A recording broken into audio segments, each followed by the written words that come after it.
Bismillahirrahmanirrahim. Assalamualaikum warahmatullahi taala wabarakatuh. Alhamdulillah, ahmaduka rabbi wa asta'inu wa usalli wa usallim ala khairi khalqihi Muhammadin sallallahu alaihi wasallam, sallallahu alaihi wa ala alihi wa ashabihi ajma'in. Qala rabbi shrah li sadri wa yassir li amri wahlul 'uqdatam min lisani yafqahu qawli. Subhanaka la ilma lana illa ma 'allamtana innaka antal alimul hakim. Wa la haula wa la quwwata illa billahil 'aliyyil 'azim. Alhamdulillah, tinggi-tinggi kesyukuran kita panjatkan kepada Allah Subhanahu wa taala di atas segala nikmat yang kita perolehi, yang kita nikmati. Mudah-mudahan segala nikmat tersebut dapat terus menyedarkan kita bahawasanya kita hamba Allah Subhanahu wa taala dan kita sentiasa memerlukan kepada Allah Subhanahu wa taala. Lantaran daripada itu kita dapat sama-sama untuk berada di dalam ketaatan kepada Allah Subhanahu wa taala, kerana kita ada rasa sedar kita sebagai seorang hamba dan kita seharusnya tunduk dan patuh kepada segala perintah Allah Subhanahu wa taala dan menjauhi larangan Allah Subhanahu wa taala. Hadirin rahmati Allah Subhanahu wa taala, alhamdulillah dapat sama-sama kita meneruskan kehidupan kita selepas daripada Ramadan. Lepas daripada Ramadan, yang mana kalau kita laluinya menurut kepada angka kita lah, mungkin ada yang 30, 40, 50 dan sebagainya. Mudah-mudahan Ramadan yang kita lalui itu pada selepas daripada ini, maksudnya pada Syawal ini, dapat kita lihat beberapa perubahan, ataupun kita kata ada sedikit perubahan dalam rutin kehidupan kita. Kalau tidak banyak, kita rasakan ada sedikit pun, alhamdulillah. Maksudnya ada perkara yang rutin kita, yang kalau sebelum daripada Ramadan itu tiada, maka selepas daripada Syawal itu ada. Kalau dahulu mungkin sedikit, dan Ramadan itu ada banyak sedikit, maka ada perubahan ataupun tambahan selepas daripada kita melalui Ramadan. Dalam Ramadan, sebagaimana yang kita rasakan, maksudnya bulan Ramadan merupakan bulan ketaatan, bulan ibadah. Banyak kita beribadah berbanding daripada sebelum Ramadan. Mungkin kita membaca Al-Quran, mungkin kita solat sunat yang banyak, dan mudah-mudahan ada sedikit perubahan ataupun ada sedikit anjakan daripada kita dalam kehidupan kita sebelum daripada Ramadan. Mungkin kita ambil contoh berkaitan tentang bacaan Al-Quran. Dalam Ramadan yang disebutkan sebagai bulan Al-Quran, bulan yang diturunkan Al-Quran, maka kita membaca Al-Quran, baca secara mungkin dengan tadarus dan sebagainya. Mungkin kita katakan dalam Ramadan itu kita target, kita usahakan supaya ada khatam Al-Quran. Mungkin kita letakkan pada Ramadan itu sehari satu Ramadan, maka kita dah baca satu juzuk Al-Quran. Masuk pada 2, 3, 4, maksudnya bilangan bulan Islam itu adalah bilangan bacaan kita dalam juzuk-juzuk yang kita baca. Jadi kalau kita teruskan itu, alhamdulillah, maksudnya Syawal, satu Syawal kita telah habis satu juzuk daripada Al-Quran. Itu sebagai contoh. Sebab apa, kalau kita lihat bulan Islam itu sama ada 29 ataupun 30. Jadi kalau kita selain daripada itu, banyak lagi lah. Mungkin kita mengingati bulan Islam itu. Bulan Islam itu berdasarkan kepada bacaan juzuk Al-Quran kita. Itu kalau yang sejuzuk lah. Tapi kalau yang mungkin kurang, yang mungkin kurang, mungkin bukan sejuzuk ataupun setengah juzuk, ataupun paling kurang kita kata satu muka sehari dengan tadabbur ni, maka dalam satu bulan itu kita boleh juga menghabiskan satu juzuk. Itu kalau kita baca satu muka lah. Tapi kalau yang baca lebih banyak, maka itu alhamdulillah, banyaklah kaedahnya. Bagaimana nak habiskan satu juzuk sehari. Kalau sejuzuk itu 20 muka surat, 20 halaman, maka ada yang menganjurkan dibacakan setiap solat. Setiap solat itu 4 muka surat, 4 muka surat, 4 kali 5, 20, dah habis satu juzuk. Itu kalau kita baca 4 muka surat pada setiap kali solat. Tapi mungkin ada waktu yang boleh kita buat sebelum dan selepas solat, sebelum subuh, selepas subuh. Sebab ada mungkin waktu-waktu tertentu yang kita lebih perlu bersegera. Waktu zuhur dan asar itu waktu bekerja, mungkin kita tidak lama waktunya untuk kita baca Al-Quran lama. Kalau baca sedikit, kalau kata 4 muka surat itu mungkin boleh dibahagi lagi 2 muka surat dan 2 rakaat. Itu bergantung kepada bagaimana perancangan kita. Apapun selepas daripada Ramadan, mudah-mudahan ada perubahan, ada kita kata anjakan daripada kita pada sebelum Ramadan. Hadirin rahmati Allah Subhanahu wa taala, alhamdulillah kita menyambung semula di dalam bicara di dalam kitab Sirah An-Nabawiyah yang ditulis oleh Muhammad Sa'id Ramadan Al-Mufti. Terjudul terjemahan dia Sirah Nabawiyah, analisis ilmiah manhajiyah terhadap sejarah pergerakan Islam di masa Rasulullah sallallahu alaihi wasallam. Dan dalam pertemuan yang lepas kita telah melihat kepada keutamaan ataupun telah melihat kepada kedudukan Nabi sallallahu alaihi wasallam, dakwah yang Nabi bawa dan juga dakwah-dakwah yang dibawa oleh nabi-nabi terdahulu. Bagaimana diperlihatkan bahawasanya apa yang dibawa oleh nabi terdahulu daripada sudut tauhid, mengajak manusia mengesakan Allah Subhanahu wa taala, maka itu seruan yang sama, mengajak untuk mentauhidkan Allah Subhanahu wa taala. Adapun perubahan itu ialah pada syariat, sedikit perubahan ataupun kita katakan perbezaan adalah pada syariat. Itu pun kalau kita lihat dalam zaman Rasulullah sallallahu alaihi wasallam, Nabi kita Muhammad sallallahu alaihi wasallam, ada juga tentu berkaitan tentang pengharaman. Ada perkara yang diharamkan secara berperingkat. Itu pada zaman Rasulullah sallallahu alaihi wasallam. Jadi perbezaan pada syariat pengamalan sahaja. Itu pun dia bergantung kenapa berada begitu. Kerana dia bergantung juga kepada keadaan setempat. Keadaan pengamalan fiqh ini dia bergantung kepada keadaan setempat. Berbeza. Sebagai contoh, kita yang berpuasa di sini, kita berpuasa dalam tempoh beberapa jam. Berapa jam kita puasa daripada subuh kepada asar itu, kepada lepas asar dan maghrib itu. Jadi berapa tempoh di situ.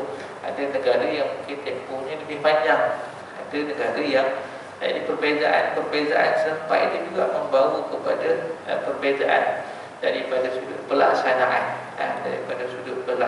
Jadi itu bagaimana kita melihat mengapa ada perbezaan pengamalan ataupun syariat pada tempat-tempat tertentu.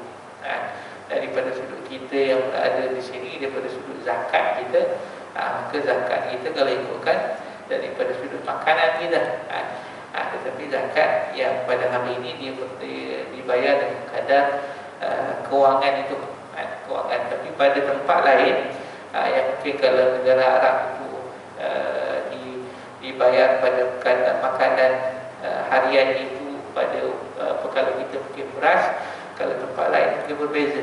Jadi itu pun daripada sudut sedikit perbezaan pada kita kata pelaksanaan.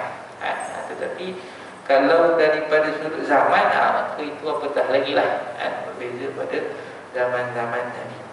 masuk kita kepada jahiliyah dan sisa-sisa Hanifiyah. Apa yang disebut sebagai Hanafiyah itu itulah dia juga agama Islam. Agama Islam sebagaimana yang telah kita perlihatkan, maksudnya agama Islam itu bukan sahaja daripada Nabi kita Muhammad sallallahu alaihi wasallam, tapi dia bermula daripada nabi-nabi yang terawal. Nabi-nabi yang terawal, ajaran yang disebut sebagai Al-Hanafiyah As-Sab'ah. Apa yang dibuat oleh para nabi itu sama. Bahkan kalau istilah Islam itu juga kita boleh lihat apa yang disebutkan Islam dengan perkataan yang seumpamanya. Islam, Muslimun, itu disebutkan kepada kisah-kisah Nabi sebelum daripada Nabi kita Muhammad sallallahu alaihi wasallam. Sebagaimana Nabi Ibrahim. Nabi Ibrahim ni orang Yahudi kata dia Yahudi. Orang Yahudi kata Nabi Ibrahim Yahudi. Orang Kristian Nasara kata Nabi Ibrahim Nasara, Kristian. Kenapa? Kerana dia adalah datuk kepada keturunan itulah. Daripada Nabi Ibrahim ada Nabi Ismail dan juga Nabi Ishaq. Bagaimana kita maklum, kita dah masuk pada bulan Zulhijjah nanti ada Aidil Adha, maka di situ diperingatkan kita sejarah berkaitan tentang ibadah korban. Ibadah korban yang nak disembelih. Yang nak disembelih itu pada kita orang Islam ialah Nabi Ismail. Orang Yahudi kata yang nak disembelih adalah Ishaq. Yang nak disembelih adalah Ishaq. Itu di sisi mereka lah. Jadi daripada dua anak Nabi Ibrahim itu, Nabi Ismail, maka daripada keturunan Nabi Ismail itulah dia keturunan Arab. Keturunan Arab. Daripada Nabi Ishaq ada ni Nabi Yaqub. Anaknya Nabi Yaqub. Yaqub itu nama lainnya ialah Israel. Jadi Bani Israel adalah Bani Yaqub. Anak keturunan Israel adalah anak keturunan Yaqub. Nama lain bagi Nabi Yaqub. Jadi di situlah dia nabi-nabi yang lain. Kebanyakan nabi daripada Bani Israel. Nabi Israel daripada kalau kita ke Yahudi dan Kristian yang akhirnya keluar daripada situ. Kerana asalnya ialah agama yang dibawa oleh para nabi itu agama yang sama. Kalau kita nak lihatkan daripada sudut kedudukan, apa yang Nabi Musa bawa adalah ajaran yang sama. Mengajak manusia kepada mentauhidkan Allah Ta'ala, mematuhi apa hukum hakam yang ada di dalam Taurat. Tetapi selepas daripada itu, selepas daripada Nabi Musa itu, orang yang mengikut ajaran Nabi Musa, ada di Nabi Isa lepas itu. Mereka tidak beriman dengan Nabi Isa. Ini terkeluar. Terkeluar daripada jalan yang asal. Ada ajaran Yahudi dengan perubahan-perubahan yang adalah. Bagaimana kita baca dalam Al-Quran ini, ruhban ataupun pendeta dalam agama Yahudi, mereka itu mengubah kitab suci, mengubah wahyu yang perkara-perkara yang diwahyukan dengan perubahan yang pelbagai lah. Kalau perubahan ni dia ada ataupun penyelewengan ni dia ada bertiga bentuk, dan satu sama ada dia tukar asalnya hukumnya begini, ayatnya begini, maka ditukar dengan yang lain. Ada bentuk perubahan ditambah ayat yang lain. Tambah sikit pun kita kata kadang-kadang dia berubah kepada kehendak asal. Itu ditambah ataupun dikurangkan, dipadam pula. Ada teks tertentu yang dipadam. Jadi itu bentuk-bentuk perubahan yang ada. Ini kita maklum. Bagaimana kita maklum? Kita maklum sebagaimana yang diceritakan oleh Al-Quran. Al-Quran menceritakan mereka itu yuharrifuna al-kalima amma waqi'ah. Mereka merubah kalam-kalam itu daripada tempatnya. Yubaddilunahu, maka mengubahnya ataupun menasahkannya ataupun menghilangkan itu antara bentuk-bentuk yang ada. Jadi mengikut ataupun orang yang beriman dengan Nabi Musa yang kemudian sebab berlaku perubahan itu, penyelewengan itu pada generasi yang terkemudian. Sebab itu kalau kita sendiri Islam, Rasulullah berpesan, panduannya, ikatannya itulah dia Quran dan Sunnah. Quran dan Sunnah. Kalau tidak, maka dia akan bawa kepada penyelewengan. Kemudian diberikan panduan maksudnya yang mewarisi para nabi itu adalah para ulama. Maka untuk kita pastikan kita berada pada kebenaran, maka panduannya Quran dan Sunnah. Dan Quran dan Sunnah itu kita rujuk kepada orang yang mengetahui, iaitulah di kalangan para ulama, insya-Allah. Apa yang berlaku kepada pengikut daripada Nabi Musa selepas daripada Nabi Musa wafat ataupun meninggal, maka perubahan itu berlaku. Sehinggalah datang di Nabi Isa, mereka tidak beriman dengan Nabi Isa. Boleh rujuk balik ke dalam cerita-cerita berkaitan Nabi Isa ini juga diperlihatkan bagaimana peranan pendeta-pendeta Yahudi ini sampai tahap mereka itulah yang merancang perkara yang tidak baik kepada Nabi Isa. Jadi terkeluar daripada ajaran yang betul. Begitu juga mengikut kepada Nabi Isa. Mengikut Nabi Isa memang asalnya ada Nabi Isa tu ajaran itu masih lagi betul. Tetapi selepas daripada itu, yang sebagaimana yang kita maklum, Nabi Isa ada Hawariyun, mengikut yang setia, sampailah dalam sejarah dalam Kristian juga kalau kita baca bagaimana peranan Paul, Saint Paul, seorang yang asalnya menentang Nabi Isa, kemudian dia kata dia itu bertaubat ataupun dia itu nak bawa apa yang Nabi Isa bawa. Berlakulah beberapa perubahan yang ada, maka itu terkeluar pula lagi yang disebut sebagai Nasara ataupun Kristian. Jadi ajaran yang daripada Nabi terawal itu berterusan dengan pengutusan Nabi demi Nabi. Allah Ta'ala mengutus Nabi itu supaya mengembalikan manusia untuk mentauhidkan Allah Ta'ala. Jadi itu sampailah kepada Nabi kita Muhammad sallallahu alaihi wasallam. Kalau tengok daripada sudut Kristian sendiri, mereka masih lagi mengiktiraf kitab-kitab sebelum Nabi Isa, ataupun apa yang disebut sebagai perjanjian lama. Perjanjian lama. Hari ini kalau tuan-tuan buka kepada Bible itu, mungkin tuan-tuan lihat Bible, kalau tak pernah pun di internet juga dah ada nak tengok yang bahasa Melayu ke bahasa apa ke, ada satu website itu semua sekali, semua versi ada. Kalau di Malaysia ni mungkin ada 3 atau 4 versi. Dalam internet itu juga ada. Kalau di dalam bahasa Inggeris itu ada beberapa version dia, selepas demi version kita juga boleh tengok di situ. Jadi di situ ada dalam Bible ataupun sebagai Alkitab itu ada perjanjian lama. Jadi apa maksud perjanjian lama? Kitab-kitab sebelum daripada Nabi Isa. Sebelumlah Nabi terawal. Yang utama ni adalah Nabi Musa, atau apa yang disebut sebagai Taurat. Jadi Taurat itu yang dikatakan Taurat. Adakah betul Taurat? Itu kita punya piawaian piawaian kita Alkitab ataupun kita kata Bible itu, apa yang terkandung dalam itu kita ada tiga bentuk piawaian. Satu, kalau dia bertepatan dengan Al-Quran, maka tidak ada masalah bertepatan dengan Quran dan Sunnah. Yang kedua, kalau dia bertentangan, maka kita tolak. Macam mana kita sebut kisah yang dikatakan yang mahu disembelih itu ialah Nabi Ishaq, bukan Nabi Ismail. Maka dalam Quran kata Nabi Ismail. Jadi itu kita terima.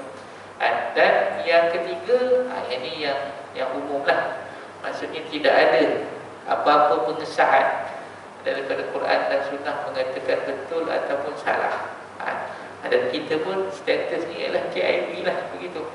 Kita tak boleh kata betul, kita tak boleh juga kata salah. Ini sekadar kita kata pemakluman, sebagai kisah, sebagai cerita. Bahkan kebanyakan berkaitan tentang kisah, nama-nama Nabi, kisah-kisah mereka, ataupun mungkin kita kata kisah-kisah awal anak-anak Nabi.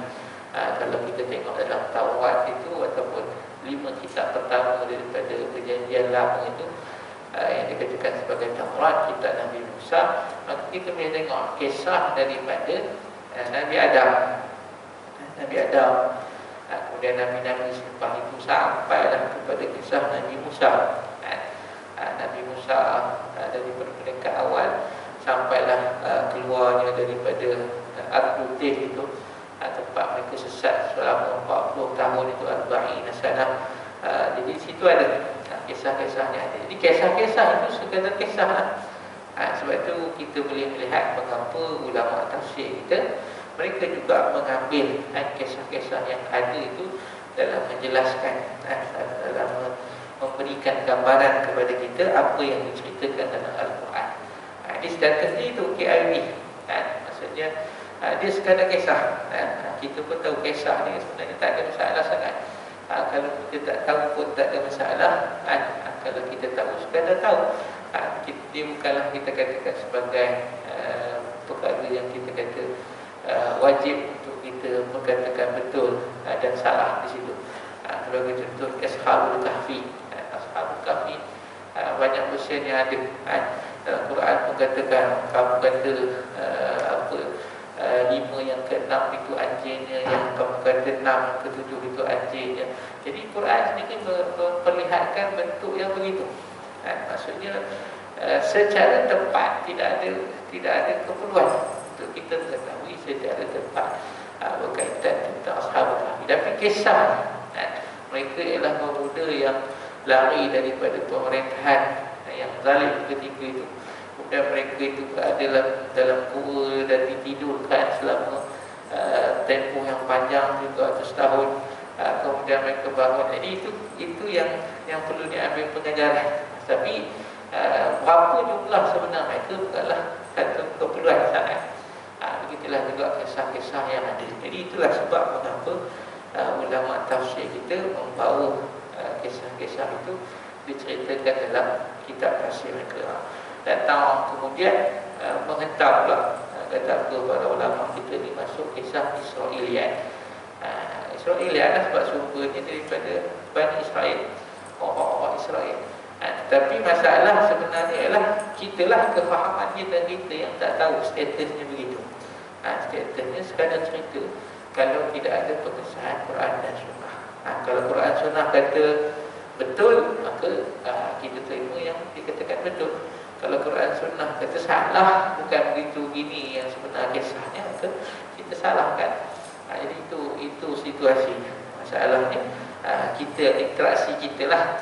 Tetapi akhirnya diumumkan kitab-kitab tafsir ini penuh dengan kisah Israiliyat. Itu situasi bagaimana sebenarnya permasalahan itu ialah letaknya pada pengetahuan ataupun ilmu. Jadi itu agama-agama daripada awal sampailah kepada Nabi kita Muhammad sallallahu alaihi wasallam. Sebab itu sisa-sisa agama Islam ataupun Al-Hanafiyah itu ada.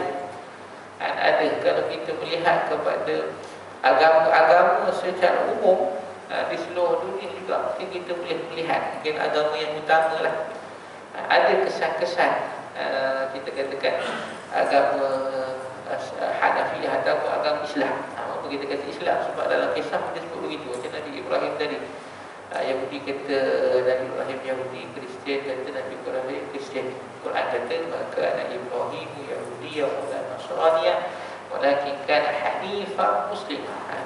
Nabi Ibrahim itu bukan Yahudi, bukan Kristian ataupun Nasara, tetapi kerana dia itu hanifan muslimah. Seorang yang hanif ini suci pegangannya ataupun berpegang pada konsep tauhid muslimah, dan seorang muslim yang menyerah dirinya kepada Allah Subhanahu wa taala. Dia ada perkataan muslim itu. Begitu juga pengikut Nabi Isa yang disebut sebagai Hawariyun itu. Mereka mengatakan washhad bi annana muslimun, bersaksilah bahawa kami ini muslimun, orang yang menyerah diri. Ada perkataan muslimun di sini. Balqis itu yang kita tahu kisahnya dengan Nabi Sulaiman. Maka dia katakan wa aslamtu ma'a Sulaiman, dan aku Islam ataupun aku menyerah diri, percaya kepada apa yang dibawa oleh Nabi Sulaiman. Jadi perkataan Islam itu ada. Jadi itulah kita kata susul galurnya sampai kepada Nabi kita Muhammad sallallahu alaihi wasallam. Maksudnya ajaran yang sama diteruskan oleh nabi demi nabi. Allah Ta'ala utuskan kepada setiap kaum. Walaqad ba'atsna fi kulli ummatin rasulah. Kami utuskan kepada setiap umat itu rasul. Jadi kesan-kesan daripada agama Hanafiyah ataupun ajaran Al-Hanafiyah tulus mentauhidkan Allah Subhanahu wa taala itu ada dalam setiap agama. Terutama agama dalam kategori agama wahyu lah. Kalau kita tengoklah agama, dia ada agama dalam kategori agama daripada adat. Agama adat ini rumpunnya rumpun daripada agama Hindu lah. Hindu. Kenapa agama Hindu kita kata adat? Sebab kalau nak cari dia punya pengasas tak ada. Dia lebih nisbah kepada kaum Aryan dan Dravidian. Itu inilah yang kita kata dua kaum utama ni, seorang Aryan, Dravidian datang kepada kaum Aryan. Akhirnya dalam kita kata yang mencorak kehidupan masyarakat itu yang disebut sebagai agama. Bahkan perkataan agama itu adalah perkataan Sanskrit. Sanskrit berkaitan tentang kehidupan, peraturan dalam beragama lah.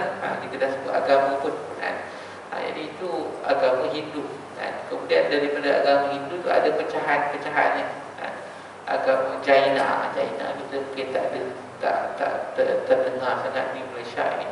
Kemudian agama Buddha, agama Buddha. Kemudian bila Islam masuk ke India, ramai orang Hindu masuk kepada Islam, akhirnya digabungkan ajaran Islam dan Hindu. Itulah dia agama Sikh. Memang dia adalah adunan daripada dua agama, sebab itu mirip ada. Kadang-kadang kita silap masuk tempat lah. Ingat kat masjid rupanya Gurdwara tempat orang Sikh, orang Sikh. Dan memang kita kata agama itu adunan daripada dua agama. Kemudian itu agama dalam bentuk adat lah. Adat ni kita kata kehidupan, kebiasaan dalam kehidupan, rutin kehidupan kita itu dibentuk. Jadi kalau kata agama Buddha, ditahu siapa pengasasnya, keutamaan Buddha. Kemudian agama Jaina, kemudian agama Sikh, itu dapat dikesan pengasas-pengasas. Tapi itu tidak ada kembali kepada kaum tadi. Itu agama dalam kategori agama adat. Kemudian agama dalam kategori agama wahyu. Itu yang kita lihat agama Yahudi, Kristian, Islam, ataupun ada setengah mengkaji masukkan juga agama Majusi, ada setengah mengkaji juga masuk agama yang disebut sebagai Sabi'ah ataupun Sabi'in, bermakna yang disebutkan dalam Quran. Maksudnya kalau kita tengok dalam ni yang kita katakan tadi lah, kemungkinan daripada Nabi-Nabi itu dia berlaku perubahan penyampingan, akhirnya dah satu jalan itu dia dah telah berpecah. Bagaimana kita perlihatkan Yahudi dan juga Nasara tadi. Jadi kalau di sini miripnya itu lebih banyak lah. Miripnya itu lebih banyak. Kemudian agama yang berasaskan kepada akal ataupun falsafah, kita boleh lihat adalah agama Tao, agama Shinto, agama Confucius dan sebagainya. Itu kategori-kategori yang ada lah. Kategori yang ada. Secara asas kalau kita lihat, setiap agama ini sebenarnya yang membezakan setiap agama ialah tentang konsep ketuhanan. Konsep ketuhanan, semua percaya Tuhan, tetapi bagaimana Tuhan itu dikenali, diketahui sifat-sifatnya. Inilah dia peranan para rasul. Peranan para rasul untuk mengajak manusia mengenal Allah Subhanahu wa taala dengan sifat-sifat yang selayak. Sebab kalau agama lain dia berdasarkan kepada sumber yang dia ada. Kalau dah sumbernya Nabi yang bawa, maka insya-Allah ajaran itu kita kata masih lagi dalam kita kata kerangka mengesahkan Allah Taala. Itu dah ada bagaimana pelbagai teori lah. Tuhan itu satu pula macam mana? Ada pula dua dalam satu, dualisme. Ada pula yang bersifat tri, ikutlah Trinity, Trimurti, Trisakti dan sebagainya. Konsep konsep yang ada. Jadi yang sebenarnya membezakan antara agama ini ialah tentang konsep ketuhanan. Tentang konsep ketuhanan. Daripada sudut pengamalan, maka itu kita boleh lihat. Sebab tu kalau nak tengok kepada perbandingan, ini popular dengan perbandingan agama. Ramai orang yang berminat dengan perbandingan agama. Kalau nak tengok aspek pengamalan ataupun ibadat, mungkin boleh lihat sama. Ada yang mungkin sama. Kalau katakan puasa, kalau katakan mungkin kita katakan zikir itu, konsep zikir, mungkin ada pada setengah agama dia sebutkan sebagai meditasi, ataupun pelbagai konsep lah yang ada untuk dia mendekatkan diri kepada Tuhan. Konsep kita dan kita zikir lah, bagaimana kita berzikir sehingga kita rasakan kita hampir dengan Allah Subhanahu Wa Taala. Cuma zikir kita ni bukan sekadar kita sebutkan sebagai ungkapan sahaja, tetapi ibadat kita adalah juga zikir. Sebagai contoh, kita katakan solat itu adalah zikir. Solat itu hakikatnya adalah zikir, ingatan kepada Allah Subhanahu Wa Taala. Bangun saja pagi kita solat subuh, zikrullah dengan solat subuh, dan kita laksanakan tugasan kita sehari yang lain, dan zikir kita dengan solat zuhur, asar, maghrib dan isya itu dalam bentuk solat. Solat doa, kalau daripada sudut bahasa dia adalah doa. Doa itu adalah zikrullah, kita mengingati Allah Ta'ala, itu dalam bentuk zikir. Tetapi dalam bentuk yang lain, hakikatnya semua ibadah itu ialah zikrullah juga. Zikrullah dalam bentuk-bentuk dia yang tersendiri lah. Mungkin daripada sudut pengamalan pula banyak. Pengamalan mungkin daripada sudut keuangan mungkin itu mungkin zakat. Pengamalan daripada sudut kita kata kita melakukannya dengan kesukaran, kita melakukan dia dalam keadaan kita merasakan memperlihatkan kedudukan kita. Ke situ kita lihat daripada sudut haji, pelaksanaan haji, bagaimana haji yang kita laksanakan itu daripada sudut falsafahnya. Falsafah ini maksud di sebalik itulah, di sebalik pengamalan ataupun ibadah haji itu ialah untuk kita merendahkan kedudukan kita. Sebab itu dalam falsafah haji juga, dalam kita melaksanakan haji, maka pakaiannya sama. Pakaiannya sama, tak boleh, orang lelaki tak boleh tutup kepala, tak boleh pakai yang jahit dan sebagainya. Itu daripada sudut pengamalan haji itu. Di situ hakikat yang utama ialah juga zikrullah, mengingati Allah Ta'ala. Cuma sudut-sudut dia lah. Dan dalam berbagai lagi puasanya, puasa pun kalau kita baru melalui puasa, maka puasa itu ialah membina hubungan hati kita dengan Allah Ta'ala. Baik, puasa pun disebut begitu. Puasa ini Allah Ta'ala kata as-sawmu li wa ana ajzi bi. Puasa itu ganjaran dia padaku dan aku yang akan bagi. Kenapa? Dia adalah amalan hati. Bagaimana kita laksana puasa itu dan bagaimana hubungan hati kita dengan Allah Ta'ala. Kita puasa, kalau kita tak buat, kita tidak puasa pun tak ada orang yang tahu. Mungkin kita kata puasa, tapi kita tidak berpuasa. Itu daripada sudut makan dan minum. Ada sudut yang lebih baik daripada itu, maka kita berpuasa daripada perkara yang diharuskan pada siang hari. Asalnya boleh dibuat, tapi kerana masa kita tidak buat. Kemudian kita puasa juga daripada perkara-perkara yang dilarang oleh Allah Subhanahu Wa Taala. Kita berpuasa daripada sifat-sifat mazmumah. Kita berpuasa daripada perkara yang tidak disukai oleh Allah Ta'ala. Itu lagi jauh. Tapi bagaimana puasa kita itu, maka dia terletak kepada hati kita. Jadi di situ juga adalah zikrullah. bagaimana kita membina hati kita dalam kita beribadah semata-mata kerana Allah Ta'ala. Jadi hakikatnya semua ibadah itu adalah zikrullah. Jadi kalau kita tengok dalam agama-agama lain, dia juga ada perkara yang disebut sebagai macam meditasi tu. Waktu untuk dia fokus dengan mungkin ada cara kaedah duduk dan sebagainya, dan juga dengan berapa ritual yang tertentu. Berapa ritual yang tertentu. Tetapi kita sebutkan tadi lah, sekarang ini kita punya neraca betul salah tu ialah Quran dan Sunnah. Kalau mungkin ada mirip sama, tetapi mungkin dah dilaksanakan kerana yang lain. Sebab itu kalau kita lihat secara tegas, dalam surah Al-Kafirun itu, dinyatakan di situ, hari ini orang suka berbandingan agama. Tapi tujuan utama perbandingan agama itu apa? Adakah kita nak kata agama kita berbeza? Berbeza tak ada masalah, dan memang namanya pun lain. Tapi adakah kita nak katakan agama kita sama? Itu bahaya. Dia akan membawa kepada apa yang disebutkan sebagai pluralisme. Menganggap agama sama, cuma jalan itu lain.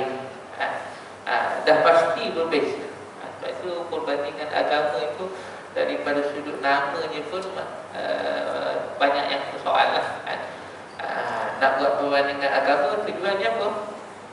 Ataupun kita kata sebab itu dalam apa pun yang kita buat, kalau daripada sudut itu kita bawakan elemen dakwah, memperlihatkan tentang Islam, peluang untuk menjelaskan kepada dia, memperkenalkan kepada dia tentang Islam. Bagaimana kalau sudut Tuhan, konsep ketuhanan ini bagaimana? Kenapa Islam percaya Tuhan konsepnya begini? Daripada sudut ibadat itu mengapa? Mengapa dibuat begitu dan begini? Konsep semua dalam ibadat kita itu adalah tentang tauhid. Mengesahkan Allah Ta'ala. Kita banyak faham konsep tauhid itu pada akidah saja. Kita kata tauhid pada akidah, tidak tauhid juga pada fiqh kita. Pengamalan syariat kita itu, ibadat kita, bagaimana perlakuan kita, inna salati wa nusuki wa mahyaya wa mamati lillahi rabbil alamin, itu adalah tauhid. Persaksian tauhid kita, keesaan Allah Ta'ala. Kita percaya Allah itu satu, maka ibadat kita, salati wa nusuki, solatku dan ibadahku, kemudian hidup dan mati itu adalah kerana Allah Ta'ala. Jadi yang disebutkan akidah tentang kepercayaan ataupun rukun iman itu, 6 perkara yang kita percaya, orang Islam percaya itu. Daripada sudut pengamalan, apa yang orang Islam laksana ataupun rukun Islam itu, solat, puasa, zakat, hajinya. Dan kemudian daripada sudut ihsan, perasaan ke Tuhan kita, sampai dapat kita hayati hidup dan mati kita itu kerana Allah Subhanahu Wa Taala. Itu konsep tauhid dalam Islam. Dia bukan saja percaya Tuhan itu satu, tapi kita beribadah kepada Allah Ta'ala yang satu. Kita hidup dan mati dalam kita mengabdikan diri kita kepada Allah Ta'ala yang satu. Maka itu tauhid. Jadi dalam kita berdialog antara agama lain, maka disitulah dia perlu ada dakwah. Sebab kalau nak kata sama, memang tak sama lah. Dan memang berbeza. Dah namanya pun lain. Agama ni dah namanya pun lain. Jadi apa yang sama, apa mungkin mirip sahajalah, mirip yang sama. Jadi di situ dibawakan dakwah. Di situ juga kita boleh lihat betapa tegasnya Islam dalam daripada surah Al-Kafirun itu. La a'budu ma ta'budun, aku tak akan sembah apa yang kau sembah, dan kamu juga wala antum a'buduna ma a'bud, kamu juga tak akan sembah apa yang aku sembah. Akhirnya hujung itu lakum dinukum waliyadi. Ini agama aku, ini agama Islam, maka ini agama kamu. Itu ketegasan sebab aku memang konsep kebenaran itu memang begitu. Tidak ada dua yang benar. Tidak ada dua yang benar. Tapi apa yang perlu itulah dia kita berdakwah, dalam kita mengenalkan Islam, dalam kita memperlihatkan Islam. Jadi dalam agama-agama yang ada itu, kalau dilihat daripada sudut asalnya, akan ada sisa-sisa persamaan, sisa-sisa persamaan daripada apa yang dibawa oleh Nabi-Nabi terdahulu. Jadi insyaAllah kita akan lihat konsep itu ataupun apa yang disebutkan tajuk ini jahiliyah dan sisa-sisa Hanafiyah dalam agama terdahulu pada pertemuan insyaAllah pada pertemuan akan datang yang lebih lanjut. Baik itu daripada Allah Subhanahu Wa Taala, dan apa yang kurang itu daripada kelemahan saya mohon maaf. Jadi kita tutup dengan doa. Bismillahirrahmanirrahim. Alhamdulillahirabbil alamin. Wassalatu wassalamu ala asyrafil anbiya'i wal mursalin wa ala alihi wa ashabihi ajma'in. Allahumma fir lana ma akhtana wa ta'ammana wa asrafna wa a'lana wa anta a'lamu bihi minna anta al-muqaddim wa anta al-mu'akhir, la ilaha illa anta wa la hawla wa la quwwata illa billahil 'aliyyil 'azim. Allahumma ij'alna minal ladzina yastami'una al-qawla fayattabi'una ahsana. Allahumma anfa'na bima 'allamtana wa 'allimna ma yanfa'una wa zidna 'ilman wa la hawla wa la quwwata illa billahil 'aliyyil 'azim. Wassallallahu